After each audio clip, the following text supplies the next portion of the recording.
ചലച്ചിത്ര നിർമ്മാതാവ് ഷീല കുര്യനെ ഡിവൈഎസ്പി മധു ബാബു അപമാനിച്ച സംഭവത്തിൽ സ്വീകരിച്ച നടപടിയെക്കുറിച്ച് ആരാഞ്ഞ് ഹൈക്കോടതി.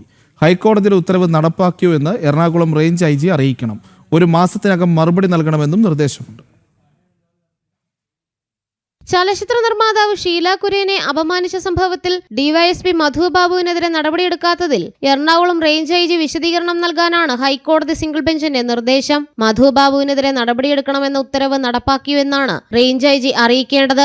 ഒരു മാസത്തിനകം മറുപടി നൽകാനാണ് ഹൈക്കോടതിയുടെ നിർദ്ദേശം. ഷീല കുര്യൻ നൽകിയ കോടതിലക്ഷ്യ ഹർജിയിലാണ് സിംഗിൾ ബെഞ്ചിന്റെ നടപടി. ഹർജി ഹൈക്കോടതി ജൂൺ 30 വീണ്ടും പരിഗണിക്കും. 2025 ഫെബ്രുവരിയിലായിരുന്നു ഇതുമായി ബന്ധപ്പെട്ട സംഭവം. പോലീസ് സ്റ്റേഷനിൽ സാമ്പത്തിക തട്ടിപ്പ് പരാതിയുമായി എത്തിയ ഷീല കുര്യനെ മധു ബാബു അപമാനിച്ചുവെന്നായിരുന്നു പരാതി.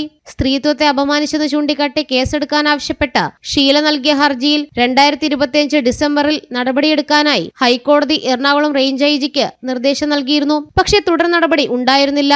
ഇതിനെ തുടർന്ന് ഷീല കുര്യൻ കോടതിലക്ഷ്യ ഹർജിയുമായി ഹൈക്കോടതിയെ വീണ്ടും സമീപിക്കുകയായിരുന്നു. ജനം, കൊച്ചി.